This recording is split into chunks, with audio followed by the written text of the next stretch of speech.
Hello friends, मेरा नाम है मोहम्मद अफज़ाल और मैं आपके लिए लेकर आया हूँ ओरेकल के ट्यूटोरियल्स। ये मेरी पहली वीडियो है जिसके अंदर मैं आपको बताऊँगा कि ओरेकल क्या है और ओरेकल के इंट्रोडक्शन के बारे में। और ये मैं कंप्लीट ट्रेनिंग लेकर आया हूँ तमाम दोस्तों के लिए जो कि ओरेकल सीखना चाहते हैं। और इसके अंदर हम डिफरेंट कैटेगरीज़ में ओरेकल की ट्रेनिंग को डिवाइड करेंगे और फिर ईच एंड एवरीथिंग मैं आपको बताऊंगा कि ओरेकल के अंदर सॉफ्टवेयर किस तरह से क्रिएट किए जाते हैं। तो let's I introduce you with Oracle. What is the Oracle? Oracle is a complete database programming language. Oracle क्या है? ये एक कंप्लीट डाटाबेस की प्रोग्रामिंग लैंग्वेज है जिसके यूज़ करते हुए आप एक बहुत ही मज़बूत जो है डाटाबेस बना सकते हैं अपने सॉफ्टवेयर के लिए। और डाटाबेस क्या होती है? डाटाबेस इसके अंदर हमारा जो हमने जो क्लाइंट से या यूज़र से जो डाटा लेना है उस डाटा को स्टोर करने के लिए हम डाटाबेस को क्रिएट करते हैं।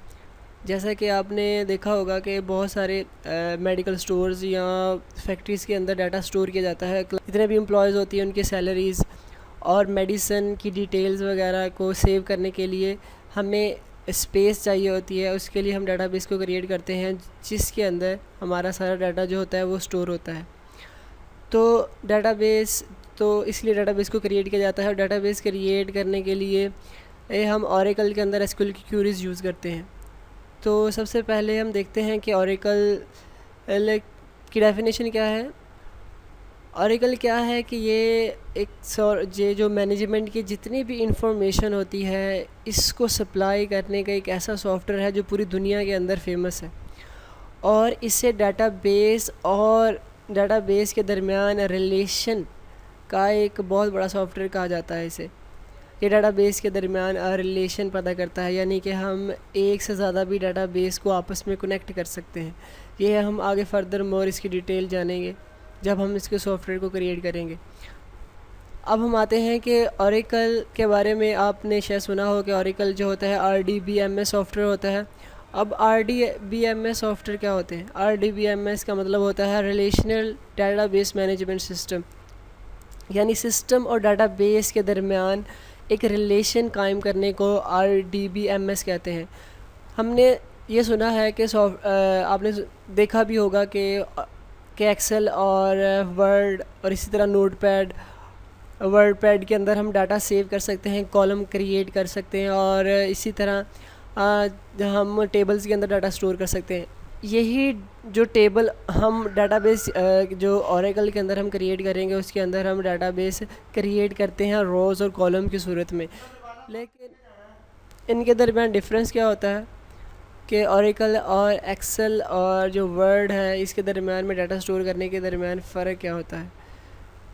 जो एक्सेल होता है वो एक हमारे पास प्लान शीट्स होती हैं, यानी कि उसके अंदर डाटा बेस नहीं होती, वो जस्ट एक शीट होती है जिसके अंदर हम डाटा स्टोर करते रहते हैं और हमें हर दफ़ा एक नई शीट क्रिएट करनी पड़ती है डाटाबेस के लिए, डाटा स्टोर करने के लिए। लेकिन ओरेकल के अंदर ऐसा नहीं होता, हमें सिर्फ एक दफ़ा फॉर्म क्रिएट करना पड़ता है और उसके अंदर हमें डाटा स्टोर करते हैं और वो बैक हैंड पर डाटाबेस के अंदर स्टोर होता रहता है। और इस तरह हमें बार बार कोई भी शीट क्रिएट नहीं करनी पड़ती। इससे हमारा एक तो टाइम कंज्यूम होता है और दूसरा हमारे सिक्योरिटी भी हासिल हो जाती है और इस तरह इसे सर्च करना भी बहुत इजी है। अब RDBMS सॉफ्टवेयर की कुछ प्रॉपर्टीज़ हैं जो मैं आपको बताने जा रहा हूँ, जिसके अंदर ऐसे सॉफ्टवेयर जो RDBMS सॉफ्टवेयर होते हैं उन सब सॉफ्टवेयर्स के अंदर कुछ प्रॉपर्टीज़ होती हैं, जैसे कि insert update delete information based on condition.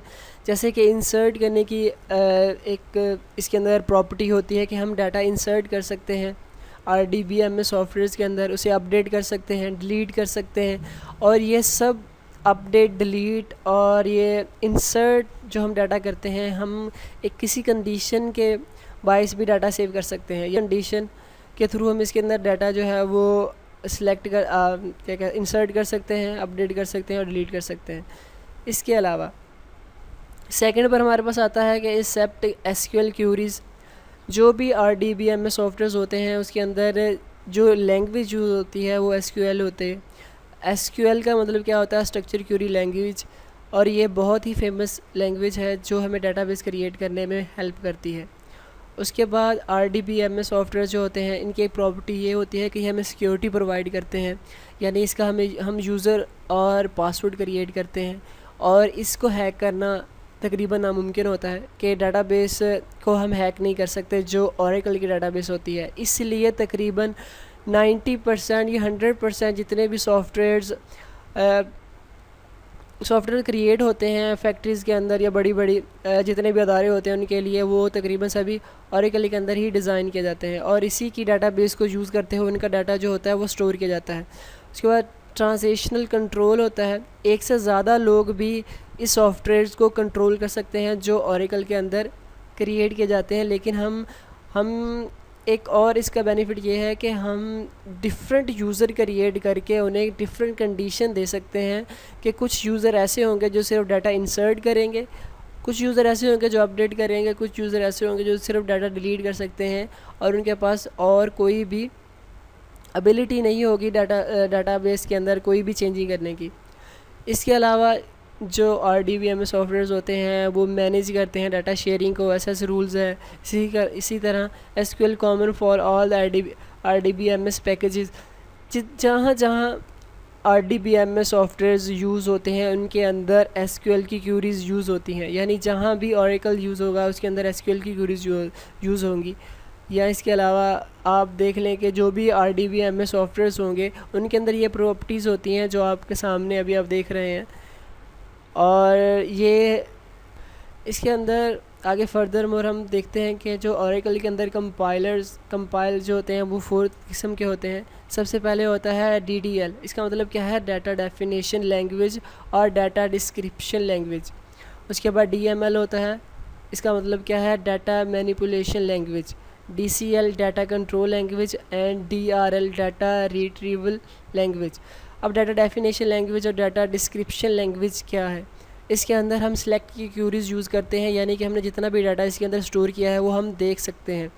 इसी तरह डाटा मैनिपुलेशन लैंग्वेज क्या है कि इसके अंदर हम डाटा को अपडेट करते हैं, और डाटा कंट्रोल इसके अंदर हम डाटा ऐसी क्यूरीज़ यूज़ करते हैं जिसके अंदर हम टोटली डाटाबेस को कंट्रोल करते हैं। इसी तरह रिट्रीवल लैंग्वेज क्या होती है, ये एक रिट्रीवल लैंग्वेज भी है, यानी कि हम इसकी ऐसी क्यूरीज़ यूज़ करते हैं जिससे हम अपना डाटा को रीयूज़ करते हैं, यानी कि ये हमें डाटा रीयूज़ करने में भी हेल्प करता है। ये आगे उसकी फ़र्दर डिटेल है कि जो DDL होता है ये किस लिए यूज़ किया जाता है। ये यूज़ किया जाता है इंसर्ट डाटा करने के लिए, डिलीट एंड अपडेट करने के लिए। और DML किसके लिए यूज़ किया जाता है, ये होता है क्रिएट करने के लिए और रीनेम और आल्टर करने के लिए। यानी कि जो हमने पहले से हमने अगर कोई नया टेबल क्रिएट करना चाहते हैं तो उसके लिए DML कंपाइलर यूज़ होगा, उसको हम रीनेम कर सकते हैं और उसे अल्टर कर सकते हैं। किसी भी यूज़र को हम अल्टर करके उसे लॉग अनलॉक कर सकते हैं, ये हम आगे डिटेल में देखेंगे। आगे DCL जो होता है वो ग्रांट या रिवोक करने के लिए। इसका मतलब क्या होता है, ग्रांट या रिवोक। ग्रांट का मतलब ये होता है कि जब भी हम कोई यूज़र क्रिएट करते हैं तो हमने उनको ग्रांट प्रोवाइड करनी होती है कि वो आइदर डाटा उसके पास तमाम कंट्रोल होगा या हम कुछ उसे मखसूस कंट्रोल देना चाहते हैं कि यानी कि कोई यूज़र सिर्फ डाटा सिर्फ देख सकता है, वो उसके अंदर इंसर्ट या डिलीट डाटा नहीं कर सकता, तो उसके लिए हम ग्रांट की क्यूरीज़ यूज़ करते हैं। रिवोक की क्यूरी हम तब यूज़ करते हैं जब हमारा डाटा डिलीट हो जाए लेकिन हम उसे वापस गेट करना चाहते हैं, जैसे कि रिसाइकल बिन में से हमें डाटा वापस यूज़ कर सकते हैं। इसी तरह हम डाटाबेस के अंदर जो रिसाइकल बिन होती है वहाँ से अपना डाटा जो होता है वो रिवोक करते हैं, यानी कि रीयूज़ करते हैं। इसी तरह DRL क्या होता है, ये जो कंपाइलर होता है डाटा सेलेक्ट करने के लिए और व्यू ऑल द डाटा करने में हमारी हेल्प करता है। इसी तरह अब दोस्तों ये था इसकी शॉर्ट सी इन्फॉर्मेशन थी ओरेकल के बारे में। अगर आप मज़ीद इन्फॉर्मेशन देखना चाहते हैं तो आप ओरेकल की जो है वेबसाइट पे जा सकते हैं, विज़िट कर सकते हैं oracle.com।